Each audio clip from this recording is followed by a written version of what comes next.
அமர்வு தலைவர் அவர்களே, இங்கு அமர்ந்திருக்கும் பேராளர் மற்றும் நோக்கர் அவர்களே, காலத்தின் அருமை கருதி நான் சமைக்க உள்ள இந்த கட்டுரையை நேரடியாக ஸ்லைட் மூலமாக உங்களுக்கு விளக்கிச் செல்ல விழைகிறேன். இந்த கட்டுரையானது தமிழர்களுடைய மெட்டீரியல் கல்ச்சர் அன்றாட வாழ்வியல் எவ்வாறு இருந்தது என்பதை தொல்லியல் சான்றுகள் மூலம் விளக்க இந்த கட்டுரை எழுதப்பட்டுள்ளது. முக்கியமாக தமிழ்நாட்டில் கிட்டத்தட்ட 127 இடங்களில் அகழ்வாய்வு செய்யப்பட்டுள்ளது. அதில் பெரும்பாலான இடங்கள் இந்திய தொல்லியல் துறை 71 இடங்களுக்கு அகழ்வாய்வு செய்யப்பட்டுள்ளதாக கூறியுள்ளார்கள். மற்றும் 33 இடங்களில் தமிழ்நாடு தொல்லியல் துறை அகழ்வாய்வு செய்துள்ளதாக கூறியுள்ளார்கள். மீதமுள்ள 23 இடங்களில் பல்வேறு சென்னை பல்கலைக்கழகம், தமிழ் பல்கலைக்கழகம், பாண்டிச்சேரி பல்கலைக்கழகம் ஆகிய பல்கலைக்கழகங்கள் அகழ்வாய்வு செய்துள்ளன. நான் சார்ந்துள்ள சென்னை பல்கலைக்கழகம் இதில் கிட்டத்தட்ட 17 இடங்களை அகழ்வாய்வு செய்துள்ளது. அங்கு கிடைத்த பொருட்களின் வாயிலாக எவ்வாறு தமிழர்களின் பண்பாடு வெளிப்படுகிறது என்பதை காட்டுவதற்காகவே இந்த கட்டுரை எழுதப்பட்டுள்ளது. நம்முடைய கலாச்சாரம்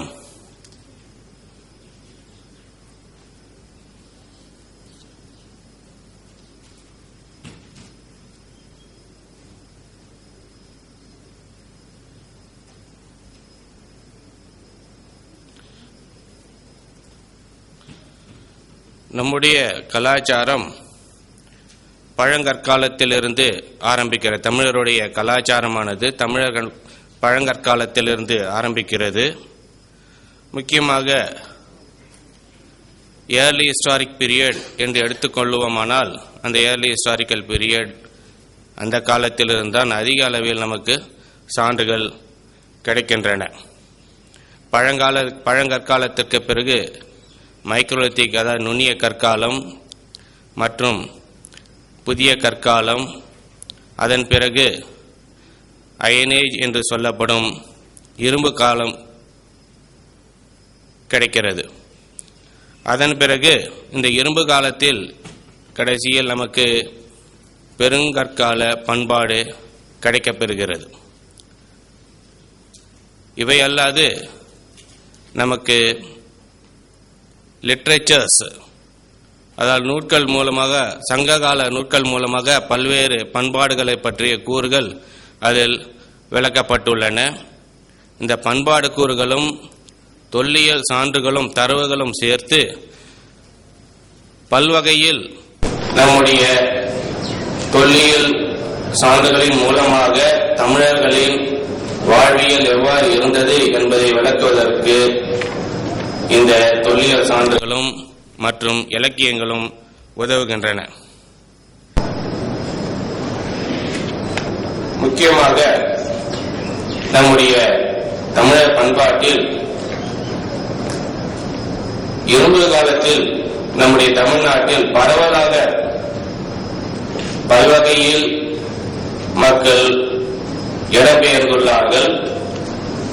ஆகவே அதனால் பெரும்பாலான இடங்களில் இரும்பு காலத்தில் பெரும்பாலான இடங்களில் நமக்கு அகழ்வாய்வின் பொழுது எச்சங்கள் அதிக அளவில் கிடைக்கின்றன. அதாவது பேலியோலித்திக் பீரியட், அதாவது பெருங்கற்காலம், நுண்ணிய கற்காலம், புதிய கற்காலம், இங்கெல்லாம் வந்து அகழ்வாய்வு செய்யும் பொழுது அந்த வகையான சைட்டுகள் குறைவாக கிடைக்கிறது. முக்கியமா நியோலித்திக் சைட் வந்து மிக மிக குறைவாக உள்ளது. அப்புறம் வந்து இந்த சாக்லேட்டிக் பீரியட், அதாவது செப்பு காலம்னாக்கா அது பியூரா, அது வந்து பியூர் சாக்லேட்டிக் பீரியட் இங்க வந்து கிடைக்கவே பெறல. புதிய கற்காலத்துக்கு பிறகு நமக்கு இரும்பு கற்காலம் கிடைக்கிறது. அந்த இரும்பு கற்காலமானது பல இடங்களில் கிடைக்கிறது. வடக்கிலும் வட தமிழ்நாட்டிலும் தென் தமிழ்நாட்டிலும் கிடைக்கப்பெறுகிறது, பரவலாக இருக்கிறது. சோ அதனால இரும்பு கற்காலத்தில் தமிழர்கள் பரவலாக அந்த ஹரிசாண்டல் மொபிலிட்டி சொல்றோம் இல்லையா, அந்த ஹரிசாண்டல் மொபிலிட்டி இரும்பு கற்காலத்தில் ஏற்பட்டுள்ளது. ஆகவே நம்முடைய earliest எவிடன்ஸ் அப்படின்னு சொன்னோம்னாக்கா பெரும்பாலான இடங்களில் இந்த அயனேஜ் பீரியட்ல இருந்து கிடைக்கப்பெறுகிறது. சோ இந்த கிரனாலஜி பெரும்பாலும் நம்முடைய தமிழ்நாட்டில் முதல்ல பழங்கற்காலம், அதுக்கப்புறம் நுண்ணிய கற்காலம், அதுக்கப்புறம் புதிய கற்காலம், அதுக்கப்புறம் உங்களுக்கு இரும்பு கற்காலம் இவ்வாறு கிடைக்கப்பெறுகிறது. இந்த பியூர் சாக்லேட்டிக் பீரியட் அப்படின்னு முழுவதுமாக கிடைக்கப்பெறல. இந்த ஆய்வுல, இந்த கட்டுரையில நான் எல்லாவற்றையும் கூறல, என ஒதுக்கப்பட்ட நேரம் 20 நிமிடங்கள். ஆகவே இதுல மதம், அதுக்கப்புறம் இந்த பீட் இண்டஸ்ட்ரி பணிகள் எவ்வாறு செய்யப்பட்டன, அதை பற்றியுள்ள சான்றுகள் மற்றும் மெட்டலர்ஜி உலோகத்தின் எச்சங்கள் எவ்வாறு கிடைக்கப்பெறுகின்றன, இந்த 3 கூறுகளை பற்றி இந்த கட்டுரையில் விளக்கியுள்ளேன். முக்கியமாக மதம் என்று எடுத்தால் நமக்கு தொல்லியல் சான்றுகள் earliest evidence அப்படின்னு சொன்னோம்னாக்கா இந்த ஹீரோ ஸ்டோன் வர்ஷிப் அப்படின்னு சொல்லிட்டு சொல்லுவோம். இதை சங்க இலக்கியங்கள்ல வீரக்கல் சொல்லிட்டு சொல்லுவாங்க. வீரர்களுக்கு எடுக்கப்பட்ட கல், அதாவது போர்ல போய் அங்க சண்டை செய்து அவங்க மாண்டவர்களுக்கு நினைவாக எடுக்கப்பட்ட கல். சோ இந்த வீரர்களுக்காக எடுக்கப்பட்ட சின்னங்கள், இது ஒரு சார்ட் ஆஃப் வர்ஷிப், அதாவது ancestors worship, அதாவது இறந்தவர்களுக்காக எடுக்கப்பட்ட ஒரு விதமான சின்னம் என்று கூறலாம். சோ இது one of the earliest evidence அப்படின்னு சொல்லிட்டு சொல்லலாம். இது இந்த மாதிரியான இது நிறைய இடத்துல செங்கத்துல, அப்புறம் நாத்தார்காட், சவுத்தார்காட், பழைய நாத்தார்காட், சவுத்தார்காட் இந்த மாதிரி இடங்கள்ல நிறைய வீரக்கற்கள் கிடைக்கப்படுகின்றன. அதுக்கப்புறம் அகழ்வாய்வுன்னு எடுத்தோம்னாக்கா, அகழ்வாய்வுல இந்த மதர் காடஸ் வர்ஷிப், அதாவது தாய் வழிபாடு, இந்த தாய் கடவுள் வழிபாடு என்பது பெரும்பாலான இடங்களில் அகழ்வாய்வில் கிடைக்கப்பெறுகின்றன. இப்ப நீங்க காட்டுறது, நான் இந்த திருக்காம்புலியூர் இந்த இடத்துல கிடைக்கப்பெற்ற தாய் வழிபாடு சின்னத்தை நான் பார்க்கிறோம். இது டெரகோட்டாவில் செய்யப்பட்டது. பெரும்பாலும் இந்த கால்கள் மிகவும் சின்னதாக, பாதங்கள் விரல்கள் மிகவும் குறுகியதாக, இடுப்பு மிகவும் அகண்டதாக இவ்வாறு கிடைக்கப்பெறுகிறது. இந்த வகையான மதர் காடஸஸ், அதாவது தாய் கடவுள் வழிபாடு நார்த் இந்தியாவில் கூட பல இடங்களில் கிடைக்கிறது. அதுக்கு பல இடத்துல இந்த டெரகோட்டா ஃபிகரின்ஸ், அதாவது சுடுமண்ணால் செய்யப்பட்ட பொம்மைகள் பல இடங்கள் இருக்கின்றன.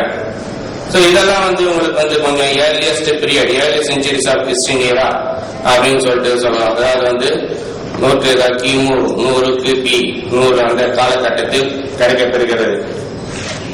இதே மாதிரி இப்ப 2 வருடங்களுக்கு முன்பு நாங்கள் அகழ்வாய்வு செய்த மேல் சித்தாமூர் என்ற இடத்தில் நீங்கள் காணும் இந்த வகையான ஒரு சுடுமண்ணால் செய்யப்பட்ட பொம்மை கிடைக்கப்பெற்றது. இது நீங்க பாத்தீங்கன்னா தலை ஒரு மிருகத்தின் தலை பெரும்பாலும்